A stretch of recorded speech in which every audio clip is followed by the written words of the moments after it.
Hi, my name is Hemant Jas. I'm specialized in predictions, and I've given a lot of predictions, which is exactly been to 99.9%. Apart from my background, like I had given my 9 years, you can say more than 11 years into banking, जहाँ मैं सिर्फ dollars की prediction करता था कि आज भाव क्या खुलेगा, तो वो खुलता था, और किस रेट पे बंद होगा वो बंद होता था।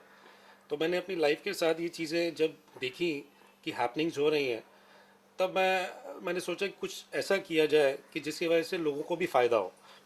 Then I came into human factors, कि उन लोगों का मैंने प्रिडिक्शन करना शुरू किया, और धीरे करते करते करते करते आज प्रोफेशनली इन्हीं चीज़ों में आ गया मैं।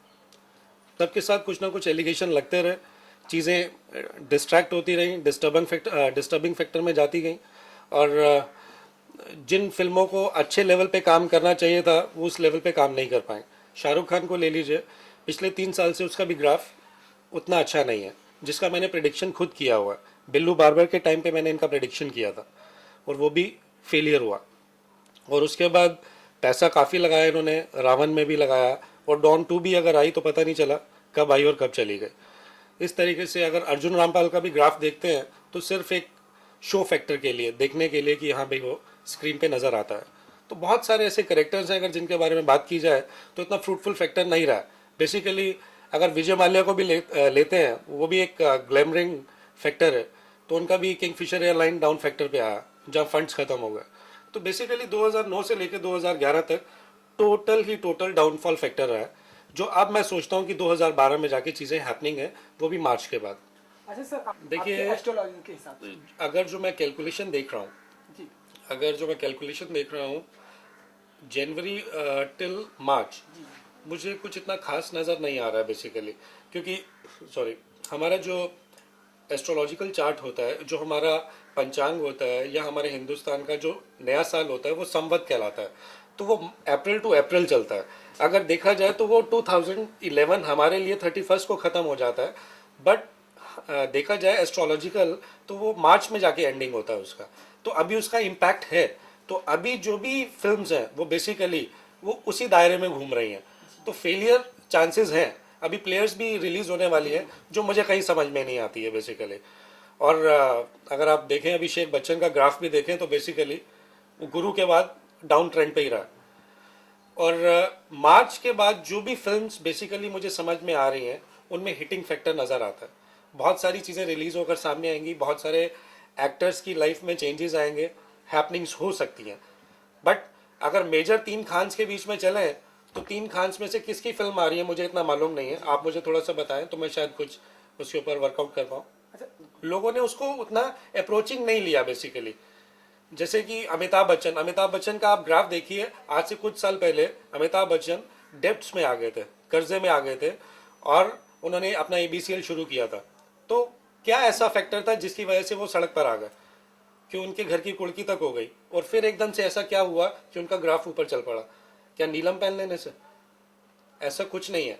ये हमारे कुछ फैक्टर्स हैं, मिनरल्स हैं जिनको हम पहनते हैं, बट हमारे ग्राफ है कि इस टाइमिंग के साथ हमारी चीज़ें अपने आप हैपनिंग होती हैं। बट अगर आज आपको कोई चीज़ टाइम से पहले पता चल जाए तो शायद आप उसी तरीके से काम करना पसंद करेंगे। क्योंकि मैं शाहरुख खान की मैंने पिछले 3-4 सालों की जो मैंने स्टडी की है उसमें ये सब चीज़ें मेरे पास प्रिसाइज थे कि वो क्या क्या किस थोड़ा किस सा डिटेल बैकग्राउंड। में हम जानना चाहेंगे कि क्या आपने उनके बारे में स्टडी क्या की है? देखिए, मैं इतना जानता हूँ कि अगर मैंने उनका डेट ऑफ बर्थ जो मुझे मिला उसके ऊपर मैंने सारा वर्कआउट किया। 96 से अगर आप उनका ग्राफ देखें तो यूँ स्टार्ट हुआ, उनकी एक पीरियड था वो स्टार्ट हुआ। और अगर देखा जाए तो सलमान खान का भी वो पीरियड उसी टाइम से 94 से स्टार्ट हुआ। 94 और 96 से इन दोनों का पीरियड साइमल्टेनियसली स्टार्ट हुआ। धीरे धीरे धीरे वो ग्रो करता चला गया पिछले 3 सालों में। और सलमान के पिछले अगर 5 सालों में देखा जाए तो कितनी सारी हैपनिंग्स हुई, ठीक है। और आज भी उसके साथ बीमारियों का प्रॉब्लम है सलमान के साथ, वो भी चीज़ें चल रही हैं, फिल्में बनी, लेकिन वो इतनी, मतलब मेरे ख्याल से देखा जाए तो उस हिसाब से फिल्में नहीं थी, लेकिन फिर भी हाइक मिला, सलमान को हाइक मिला। क्योंकि अगर उसकी कुंडली में या उसके डेस्टिनी में कोई योग बनता है तो उसको वो मिलना है बेसिकली। और शाहरुख खान के बारे में आ जाते हैं कि जो उसका स्टडी किया तो उनका सैटर्न का पीरियड शुरू हुआ पिछले 3 सालों में। तो Saturn basically related to business, to profile. तो बिजनेस में तो वो पैसा इन्वेस्ट करता जा रहा है, लेकिन उसका रिटर्न उतना नहीं है। और देखा जाए तो वो एक फ्रस्ट्रेशन भी हो गया है और बीमारियां भी खड़ी हो गई हैं कि जो चीज़ निकल कर आनी चाहिए थी वो निकल कर नहीं आई। और रावण के बाद एकदम से डॉन 2 को इतना पब्लिसाइज क्यों नहीं किया गया, इतनी पब्लिसिटी नहीं की गई मेरे ख्याल से। वो आई और चुपचाप से चली गई। तो अब इतना बड़ा सुपरस्टार है तो उसकी फिल्म को पब्लिसाइज करना चाहिए था, पब्लिसिटी में लाना चाहिए था। रावण को ही क्यों किया गया? तो मेरे ख्याल से वो इम्पैक्ट उतना नहीं आया जो मैं पिछले 3 साल से शाहरुख खान का देखता आ रहा हूँ, और आगे भी अभी वो फैक्टर ठीक नहीं है। बट डॉन 2 के बाद भी जो मूवीज आने वाली हैं वो अच्छी नहीं है। देखिए 2011 के जाते जाते मैं लास्ट फिल्म तो यही थी मेरे ख्याल से, डॉन 2, जिसको आपने देखा। और उससे पहले की भी अगर आप फिल्में उठा के देख लें तो उसका कितना फैक्टर रहा है, तो इतना कोई प्रिसाइज नहीं रहा। अक्षय कुमार का वो भी आया, ये कौन सा देसी बॉयज, वो भी इतना हिट नहीं कर पाया। फोर्स देखिए कितने फैक्टर के साथ बनाई गई, जॉन अब्राहम की, वो भी उतना उसमें वर्कआउट नहीं कर पाया। तो अगर हम ये पूरा का पूरा अगर हम सिस्टम 2009 टू टिल 2011 तक देखें, वो हमें इतना इम्पैक्टफुल नहीं लगा। अच्छा सर, जी, मैं एस्ट्रोलॉजर हूँ, अगर मेरा बिलीव नहीं होगा तो मैं आपको किस तरीके से कन्विंस कर पाऊंगा। सेकेंडरी, आपने जो क्वेश्चन पूछा है उसका मैं आपको क्वेश्चन का थोड़ा डिफाइन करके बताता हूँ। अगर आप पुराने हिस्ट्री में चले जाएं तो जितने भी राजा महाराजा होते थे उनके कानों में कुंडल हुआ करते थे, सिर पे पगड़ी हुआ करती थी जिसे हम मान प्रतिष्ठा का कारक मानते थे। तो आज वो लोगों के बीच में नहीं है। बेसिकली कान छिदवाना कोई फैशन नहीं है। जब बच्चे पैदा होते थे तो उनके कानों का छेदन हुआ करता था, वो बीमारियों से भी रिलेटेड होता है। तो हमारी बहुत सारी चीज़ें हैं, ये जो मेटल है जो हमारे शरीर पर, उसका भी बहुत इम्पैक्ट पड़ता है। कभी कभी आपको सोना सूट नहीं करता, लेडीज अपने कानों में सोना डालती हैं तो उनको एलर्जी हो जाता है।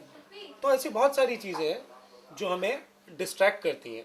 तो इसका मतलब ये नहीं है कि हम इतनी सारी चीज़ें पहनते हैं तो उसका मतलब सिर्फ एस्ट्रोलॉजिकल ही होता है कि मैं एस्ट्रोलॉजर हूँ, मुझे बताना है। वो आपकी अपनी प्रिवेंशन एंड प्रिकॉशन के लिए भी होता है बेसिकली।